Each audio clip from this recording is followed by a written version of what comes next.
Bonjour, c'est Ursule encore. On est le 6 mars 2020. Alors je viens sonner la trompette aujourd'hui encore et je viens nous encourager, amen, à être des personnes qui demeurent dans le Seigneur, qui s'enracinent dans le Seigneur, qui au fait se délectent du temps avec le Seigneur. Tout leur univers, tout leur être, tout, c'est Jésus. Ça dit Jésus est le centre et Jésus est la priorité. Amen. C'est ça que ça veut dire demeurer. Et nous sommes vraiment dans ce temps-là où il est très important de couper toutes les futilités et puis de chercher la face de Dieu pour entendre pour nous-mêmes et entendre aussi pour les autres. Bon, il y a des gens qui sont tellement insensés qui vont te dire est-ce que tu penses que je vais passer mon temps juste à m'attendre là à Jésus et puis je ne veux pas manger? Jésus n'a pas dit ça. Si tu es quelqu'un qui est vraiment à la, qui est vraiment l'oreille tournée vers le Seigneur, toute ton attention, c'est sûr et certain que le Seigneur va te dire va chercher à manger maintenant. Évidemment, tu peux dire chercher à manger pour pouvoir, je veux dire, travailler, payer ton loyer, mais le Seigneur va te parler. Si tu as une relation avec lui, il va te parler. Il va peut-être te dire que, au fait, au lieu de travailler 8 heures par jour, travaille juste 6 heures.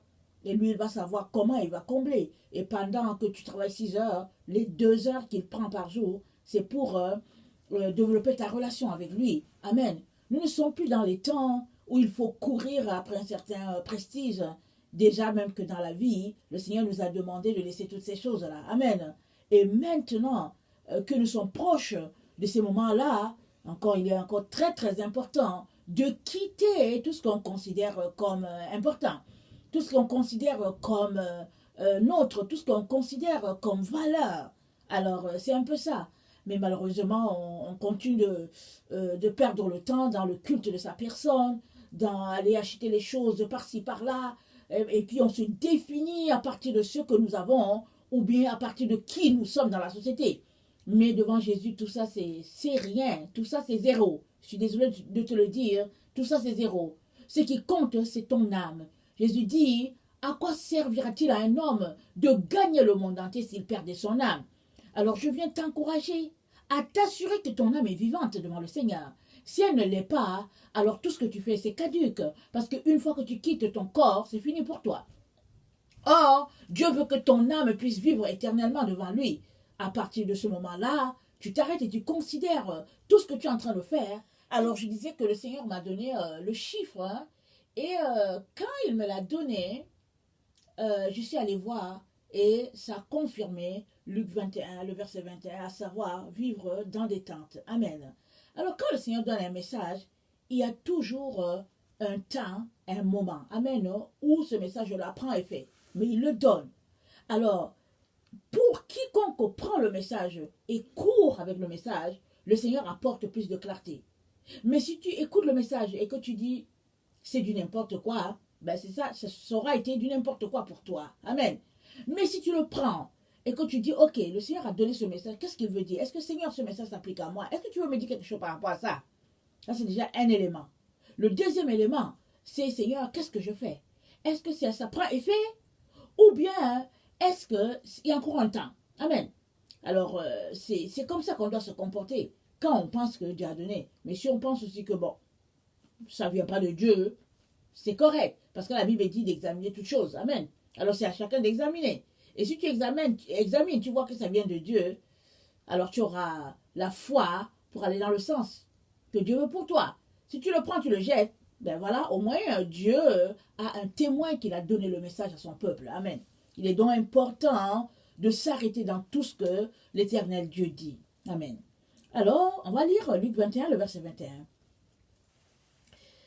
C'est le titre même déjà, c'est Exhortation à la vigilance. Amen. Alors, j'ai lu ce passage-là, ce verset-là plusieurs fois de ma vie, depuis que je suis jeune, je l'ai lu, mais je ne l'ai jamais compris. Amen. Je ne l'ai jamais compris, à part le 3 mars, quand il me l'a donné. Quand je suis allée le lire, c'est spécial, je l'ai compris tout de suite. Tout de suite, je l'ai compris. Mais avant, je le lisais, je ne savais même pas ce que ça voulait dire. Je comprenais que ça s'appliquait à la fin des temps. Ça s'arrêtait là. Mais là, le Seigneur m'a donné de le comprendre. Juste un seul verset. Alors, il m'a donné tout un enseignement dessus. Que son nom soit béni. Alors, Luc 21, Verset 21. Alors que ceux qui seront en Judée fuient dans les montagnes, que ceux qui seront au milieu de Jérusalem en sortent, et ceux qui seront dans les champs n'entrent pas dans la ville. Je répète, alors que ceux qui seront en Judée fuient dans les montagnes, que ceux qui seront au milieu de Jérusalem en sortent, et ceux qui seront dans les champs n'entrent pas dans la ville. Amen. Alors, on peut dire que ça ne s'applique pas à nous parce qu'on n'est pas en Judée, on n'est pas en Jérusalem. Amen. On est dans un coin quelconque de la terre. Peu importe l'endroit où on est, que ce qu'on est en Afrique, en Europe, en Amérique du Nord, en Océanie, peu importe la planète Terre où nous sommes, on va dire, mais on n'est pas en Judée, on n'est pas en Israël, ça ne s'applique pas à nous. Mais Dieu est en train de dire quelque chose ici. Alors, on va lire. Alors, ceux qui seront en Judée, Judée c'est une région. Amen, c'est une région montagneuse. Alors, généralement, dans les régions montagneuses, les gens aiment vivre au niveau de la vallée. Amen. Alors, ils aiment vivre autour de la vallée et là. Sauf si ils se sentent menacés. Et quand ils se sentent menacés, ils s'en vont tous dans les montagnes. C'est difficile de monter une montagne. Ça peut te prendre des heures et peut-être même des jours. Amen. Peut-être même des jours. Mais ils s'en vont se hisser sur la montagne. Et très souvent, quand les autorités envoient les soldats pour pouvoir persécuter les gens, en tout cas, je vous dis, les soldats, en tout cas, ils peuvent se passer de la montagne. Ils vont d'abord commencer par la ville. Ils commencent d'abord par la ville. Et déjà que souvent, ils ont un bon point, les soldats, ils sont bien nourris, ils sont bien payés, bien salariés. Et très souvent, ils n'ont pas le temps de courir. Alors, ils choisissent le chemin le plus facile. Ils entrent de maison en maison. Alors, bon, voilà. Et ils font ce qu'ils ont à faire. Et ici, il s'agit du temps de la fin. Et quand ils vont entrer dans les maisons, c'est pour demander, est-ce que tu es chrétien ou pas? Je me rappelle en 2004, le Seigneur m'avait donné un rêve qui m'a gardé vraiment. J'étais dans la tristesse pendant une semaine et puis je n'étais pas capable de parler. Amen. Je parlais les petites consignes. Je disais aux enfants, faites ceci, faites cela. Mais quand on venait de s'arrêter sur le domaine spirituel, je n'arrivais pas. Je n'arrivais pas à ouvrir ma bouche pour dire quoi que ce soit. C'était compliqué. Et une semaine après, quand j'ai ouvert la bouche pour pouvoir parler, c'était que de l'amertume, c'était que des pleurs, c'était que la désolation. Et puis j'étais vraiment dans un état piteux. Mais je m'arrêtais et puis je ne savais pas pourquoi je pleurais.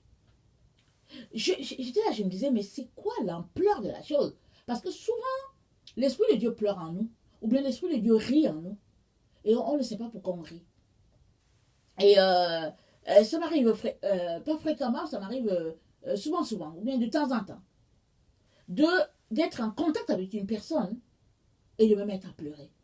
Et pleurer chaudement, parce que juste par une poignée de main, je donne la poignée de main et puis, oh, le Seigneur me fait ressentir l'amertume de l'autre personne, ou bien l'âme de l'autre personne, ou bien la détresse de l'âme de l'autre personne, ou bien le fait que l'autre personne est complètement perdue, sans Dieu, sans lumière.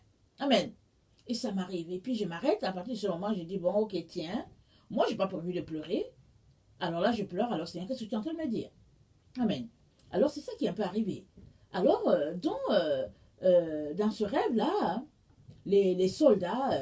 en tout cas, ils étaient armés, vraiment, en tout cas complètement armés. Ils entraient de maison en maison. Alors, ils faisaient sortir les personnes et ils récupéraient les Bibles. En tout cas, on faisait sortir tout parce il fallait se plier au nouvel ordre qui était là. Amen. Il fallait se plier aux règles qui étaient là. Et il y avait des personnes qui étaient un peu récalcitrantes, hein, qui ne voulaient pas obéir. Et ces personnes-là, c'était évidemment les chrétiens. Amen. Donc, les soldats entraient de maison en maison. Alors, et puis ils alignaient les gens. Alors, qu'on alignait, il y avait 3 rangs.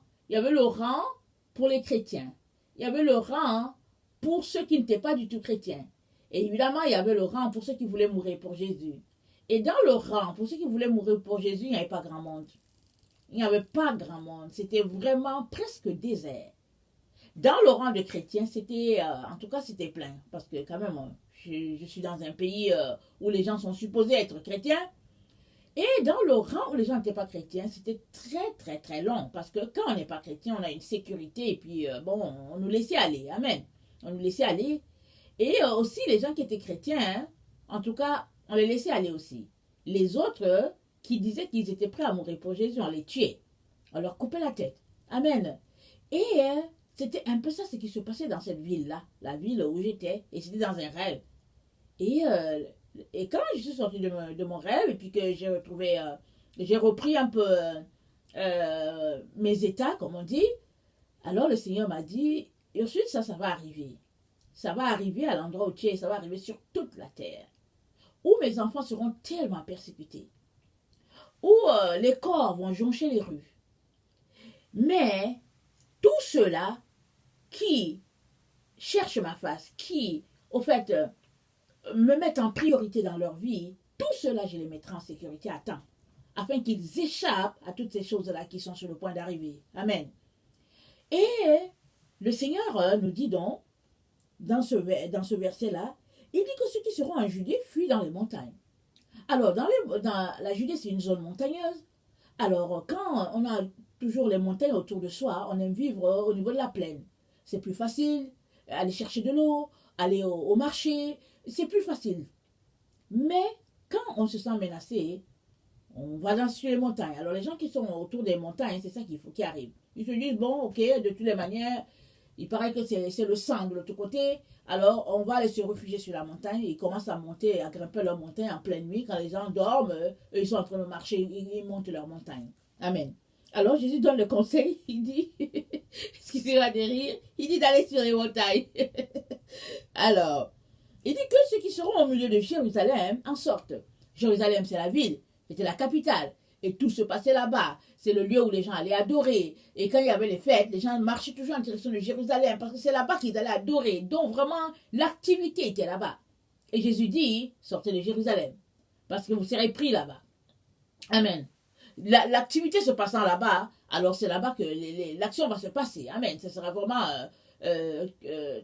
très dense dans la ville. C'est toujours dense dans les villes. Amen.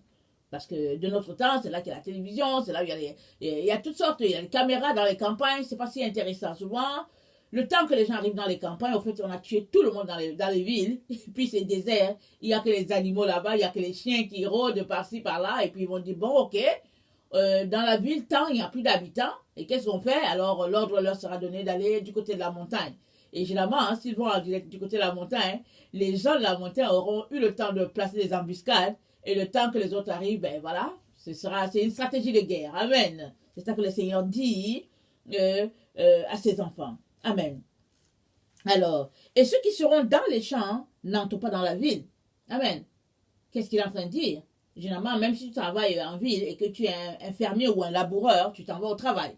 Il y en a qui font du travail de bureaucratie. Alors, ils se lèvent, ils vont en direction des choses de la paperasse. Mais il y a d'autres, quoique vivant en ville, ils sont les fermiers. Alors ils se lèvent, ils vont en direction de leur champ. Et puis bon, c'est eux qui, au fait, nous envoient les vivres sur les marchés. C'est eux qui font que nos centres d'achat sont remplis et tout. Mais il faut bien qu'ils aillent dans leur champ pour assurer la production. Amen. Alors Dieu leur dit que, en tout cas, si vous êtes dans les champs, restez là-bas. Restez là-bas, ne revenez pas en ville. Parce que vous revenez pour votre mort. C'est ça qu'il est en train de dire. Alors, maintenant, pratico-pratique, dans notre temps, hein, il est en train de nous dire que nous sommes dans le temps où ces choses-là vont prendre place. C'est ça qu'il est en train de nous dire. Alors, quel est le laps de temps? Est-ce que c'est dans 1 an? Est-ce que c'est dans 2 ans? Est-ce que c'est dans 3 ans? Est-ce que c'est dans 6 mois? Moi, je ne sais pas. C'est à chacun de prendre ce message et d'aller devant le Père pour lui demander, Père, qu'est-ce que tu es en train de me dire?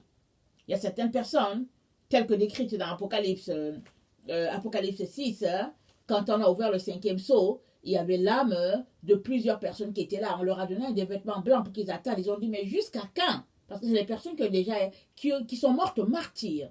Dans le temps où nous sommes, là, depuis le 20e siècle jusqu'à maintenant où nous sommes, sachons qu'il y a beaucoup de personnes qui sont déjà mortes martyrs pour Christ. Je ne sais pas combien elles sont, mais il y en a beaucoup. Amen. Est-ce qu'elles sont 1 million? On ne sait pas. Il y a des endroits sur la terre où on les tue. Dans les zones musulmanes, dans les pays asiatiques. Et généralement, les chrétiens sont persécutés. Il n'y a qu'en Occident qui mène une vie, en tout cas de confort, une vie tranquille. Mais le chrétien, la marque du chrétien, la marque de celui qui marche avec Jésus, c'est la persécution. Ils sont persécutés partout où ils se trouvent. Amen. Alors, dans Apocalypse 6, donc, on donne, l'ange leur donne encore des vêtements blancs, on leur dit, attendez, parce qu'il faut que le nombre soit complet de ceux-là qui vont mourir, martyrs comme vous. Et dans le temps où nous nous trouvons, plusieurs chrétiens vont mourir martyrs. Amen. Parce que les gens seront surpris.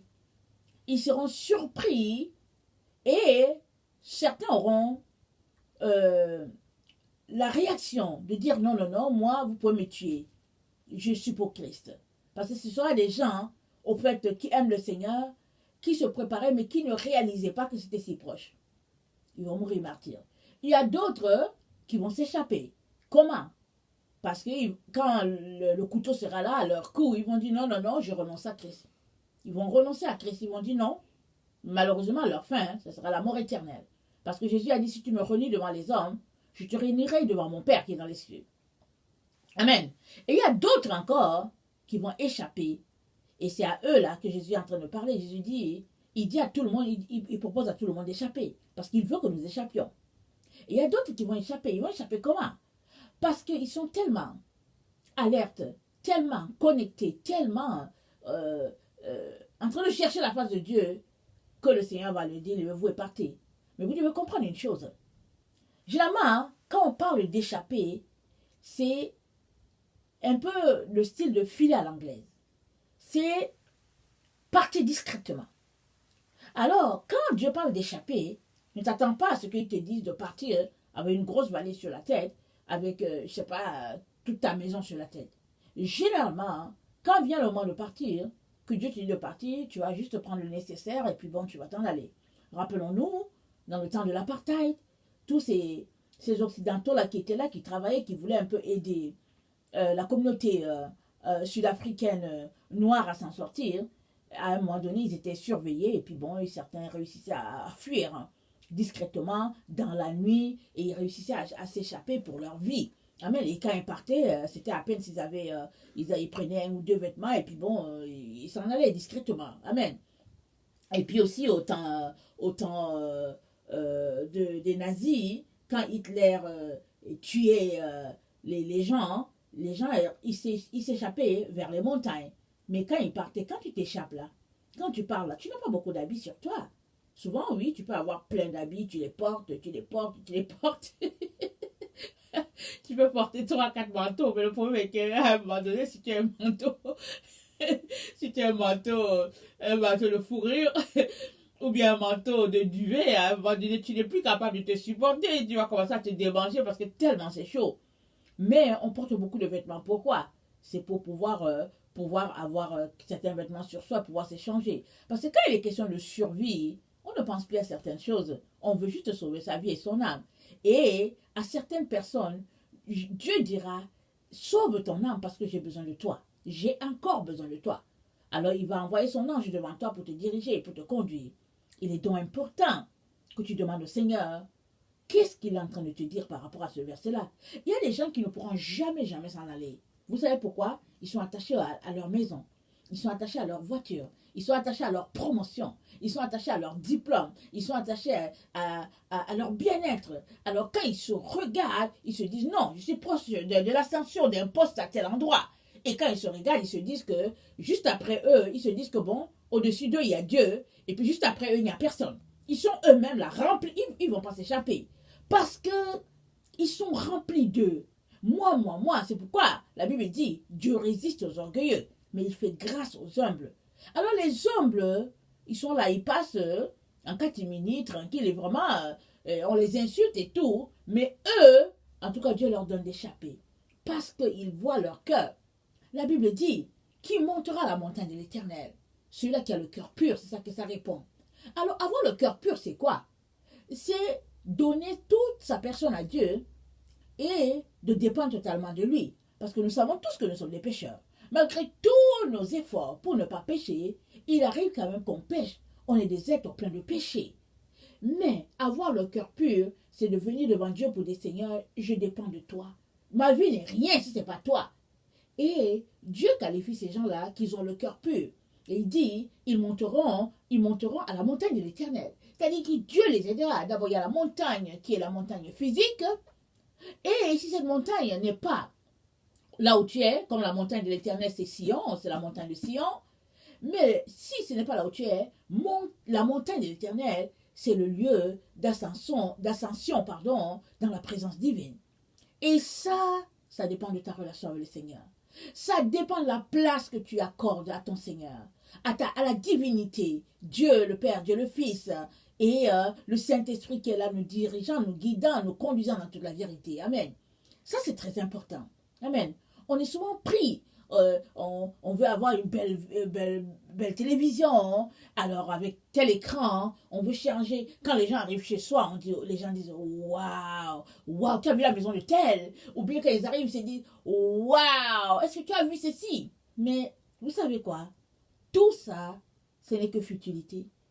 Tout ça, ce n'est que. Ça ne porte pas le poids de la maison qui est faite d'or. Ça ne porte pas le poids de cette cité-là où les rues sont pavées d'or. Alors si tu considères les choses comme ça, tu ne vas même pas voir que tes objets-là que tu achètes à une valeur. Et en plus là, la télévision et toutes ces choses-là, c'est Satan dans notre maison. Et il faut le dire, il faut dire la vérité. Quand tu ne l'as pas, tu es paisible. Mais quand tu l'as, alors c'est Satan chez toi.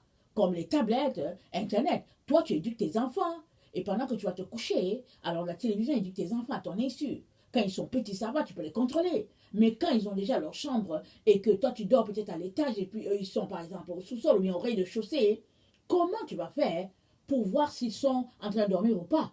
Parce que quand tu descends, ils entendent tes pas. Alors, il n'y a que Dieu qui peut vraiment garder ces enfants-là. Garder vraiment ta maison. Et c'est pour cela qu'il est important que tu consacres ta vie à l'Éternel. Que tu lui donnes tout ton être, toute ta personne, afin qu'il puisse te conduire, te diriger et veiller sur toi, et surtout, qu'il puisse te dire, mon fils, c'est le temps de partir. Évidemment, quand il te dira, c'est le temps de partir, de lever là, sois prêt. Ne reste pas lui dire, oui, attends, au fait, je voulais aller acheter telle chose à Walmart, et puis bon, là, au fait, je dois avoir mon salaire à tel mois, et puis... en tout cas, si j'attends un peu, il me reste juste 2 mois pour avoir telle promotion, je serai à tel poste. Ou bien, alors comment je veux faire avec la maison et l'argent que je devais tirer de là et tout. Toutes les maisons, les gens vont fuir. C'est tout simplement que toi, Dieu te donnera de partir à l'avance. Il te donnera de partir avec une petite valise ou un sac. Alors que l'autre va se sauver sans valise. C'est ça que tu dois comprendre. C'est une question de temps. Toi, tu pourras partir. Peut-être avec une petite tasse de thé dans ta valise parce que tu aimes tellement la tasse là que tu vas dire, oh, je vais garder ce souvenir là. Mais l'autre, il se sauvera, en tout cas, bras ballants. Et s'il a même son passeport sur lui, il va dire, je te dis, ah, merci Seigneur. Pourquoi? Parce que Jésus a dit, je suis venu jeter un feu sur la terre. Et qu'ai-je espéré? D'autres, amen. Parce que la terre va brûler. Il faut que cette terre brûle pour que l'autre terre naisse. Amen. Il faut que ce monde-là brûle. C'est en train de brûler. C'est d'abord ça brûle déjà. Physiquement, je ne sais même pas, je ne sais pas si c'est l'état de Californie ou bien en Amazonie. Je ne sais pas, il y a du feu qui brûle un peu partout. On dit que le feu brûle, que ça n'arrête pas. Mais ça, c'est rien. Toute la terre va brûler. C'est ça que Dieu a dit. La première fois, il l'a détruite par l'eau. Et la deuxième fois, il va la détruire par le feu. Afin qu'il puisse établir son millénium, son règne sur la terre, le sabbat de 1000 ans. Et comme je l'ai maintes fois dit, je souhaite que tu fasses partie de ceux-là qui vont bénéficier du sabbat, de ceux-là qui vont se réjouir du sabbat de 1000 ans. C'est agréable de vivre 1000 ans sur une terre paisible. Là, il n'y a pas de péché, là, il n'y a pas de mal. En tout cas, moi, j'aimerais vraiment l'expérimenter. Je te le souhaite aussi. Amen. Alors, allons-y lire dans Luc 21, un peu plus loin. On a lu Luc 21, le verset 21, mais j'aimerais qu'on lise un peu plus loin. Parce que ceux-là qui vont échapper. Luc 21, le verset 34. C'est dit, prenez garde à vous-même, de crainte que vos cœurs ne s'appesantissent par les excès du manger et du boire, et par les soucis de la vie, et que ce jour ne vienne à vous à l'improviste. Alors, si tu es pris par les excès du manger, du boire, les soucis de la vie, ce jour va te surprendre. Mais si tu es quelqu'un qui est au pied de la croix, le suppliant de t'aider, ce jour ne te surprendra pas. Seulement quand on te dira c'est le temps de faire bagage, fais-le, ne traîne pas, fais bagage. Amen, obéis. Alors, il dit, verset 35, car il viendra comme un filet sur tous ceux qui habitent sur la face de toute la terre. Veillez donc et priez en tout temps, afin que vous ayez la force d'échapper à toutes ces choses qui arriveront et de paraître debout devant le Fils de l'homme. Veillez et priez en tout temps, afin que vous ayez la force d'échapper à toutes ces choses. Ça demande la force. Amen. Et cette force-là, c'est maintenant que tu t'en revêts. C'est maintenant. Ce n'est pas dans les moments de trouble, dans les moments où on est pris et puis qu'il faut fuir. C'est maintenant que tu t'en revêts. Alors tu t'en revêts comment? En te débarrassant du monde et de ses valeurs, de ses convoitises. Tu te débarrasses de tout cela. Et tu te mets à chercher ton Dieu. Et lui, il t'aidera à t'en sortir. Il t'aidera à échapper. Amen.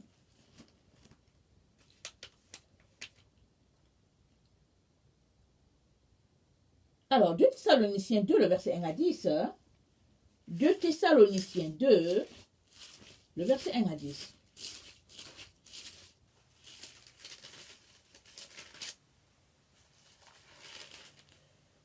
Pour ce qui concerne l'avènement de notre Seigneur Jésus-Christ et notre réunion avec lui, nous vous prions, frères, de ne pas vous laisser facilement ébranler dans votre bon sens et de ne pas vous laisser troubler, soit par quelque inspiration, soit par quelques paroles, ou par quelques lettres qu'on dirait venir de nous, comme si le jour du Seigneur était déjà là. Que personne ne vous séduise d'aucune manière, car il faut que l'apostasie soit arrivée auparavant, et qu'on ait vu paraître l'homme du péché, le fils de la perdition. L'adversaire qui s'élève au-dessus de ce qu'on appelle Dieu, ou de ce qu'on adore, jusqu'à s'asseoir dans le temple de Dieu, se proclamant lui-même Dieu. Ne vous souvenez-vous pas que je vous disais ces choses lorsque j'étais encore chez vous? Et maintenant, vous savez ce qui le retient, afin qu'il ne paraisse qu'en son temps. Car le mystère de l'iniquité agit déjà. Il faut seulement que celui qui le retient encore ait disparu. Et alors paraîtra l'impie que le Seigneur Jésus détruira par le souffle de sa bouche, et qu'il anéantira par l'éclat de son avènement. L'apparition de cet impie se fera par la puissance de Satan, avec toutes sortes de miracles, de signes, de prodiges mensongers, et avec toutes les séductions de l'iniquité pour ceux qui périssent, parce qu'ils n'ont pas reçu l'amour de la vérité pour être sauvés. As-tu reçu l'amour de la vérité? L'amour de la vérité. C'est-à-dire que est-ce que tu es quelqu'un qui aime la vérité? Alors si tu es quelqu'un qui aime la vérité, Dieu te dit que tu vas échapper. Parce que la vérité, c'est la lumière. Mais si tu es quelqu'un qui déteste la vérité, alors tu n'échapperas pas. Alors la vérité, Dieu nous l'envoie sous différentes formes. Il peut nous envoyer quelqu'un. Amen. Il peut nous envoyer un enfant. Il peut lui-même nous parler d'une manière ou d'une autre. Mais si tu aimes la vérité, tu vas t'arrêter, tu vas dire, tiens. Ah, tu vas t'arrêter sur la parole que la personne a dit. Mais si tu détestes la vérité, en tout cas, tu vas t'énerver, surtout si tu es imbu de toi-même. Surtout si tu es arrogant et que tu penses que après Dieu, c'est toi. Tu ne vas pas recevoir l'amour de la vérité. Alors, recevoir l'amour de la vérité, c'est pouvoir connecter et saisir que, oh, ici, Dieu parle. La Bible dit Dieu parle tantôt d'une manière, tantôt d'une autre, mais nul n'y prend garde. Mais comment sauras-tu que c'est Dieu qui parle ou pas? C'est que tu es connecté à la vérité. Et la vérité, c'est la lumière. Ce n'est pas les ténèbres. Mais si ta vie, 24 heures sur 24, c'est ténèbres, comment sauras-tu que c'est la vérité qui est en train de te parler? Parce que la vérité, c'est la lumière. Or, toi, tu es dans les ténèbres. Tu es dans le mensonge. Tu es dans la séduction. Comment sauras-tu? Tu ne peux pas savoir. C'est pourquoi Dieu ne fait que te dire, sors du monde, de ses valeurs, connecte-toi à Dieu. Amen.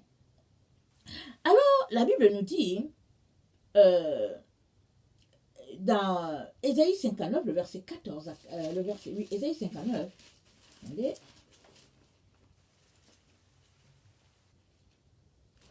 Ésaïe 59, le verset 14 et le verset 15 nous dit ceci.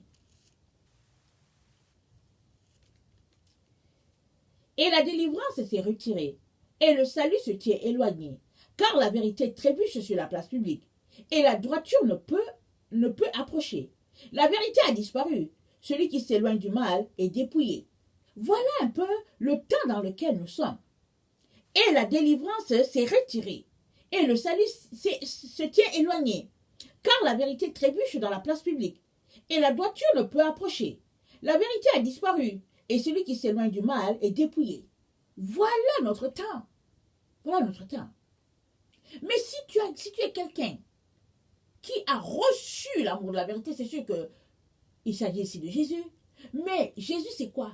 C'est une personne, c'est Dieu en personne en toi, mais il a comment on appelle, il a un style de vie Jésus. Quand tu es avec Jésus, il y a des choses, en tout cas, il faut que je le dise autrement, quand tu es avec Jésus, tu vis selon le royaume. Amen. Tu es assis avec Christ dans le lieu céleste. Quoi que tu sois sur la terre, tu es ambassadeur du ciel sur la terre. Alors la vie que tu vis, elle est exactement celle que tu aurais vécue si tu étais au ciel. Mais tu es en train de la vivre sur la terre. Alors, tu montres par là que tu es quelqu'un qui marche selon la vérité. Tu l'as reçue, elle est en toi. Et la vérité triomphe toujours. La vérité parle pour elle-même. Elle se tient pour elle-même et elle parle pour elle-même et elle triomphe toujours. Et si tu es dans ce moule-là de vérité, Dieu t'aidera. Mais si tu n'es pas dans ce moule, quoi qu'il te donne 10 paroles par jour, tu vas juste les botter en touche. Et tu vas dire, ce n'est pas Dieu, je suis aussi son enfant. Parce qu'au fait, Dieu, qu'est-ce qu'il fait? Il a différentes manières, il fonctionne à sa manière.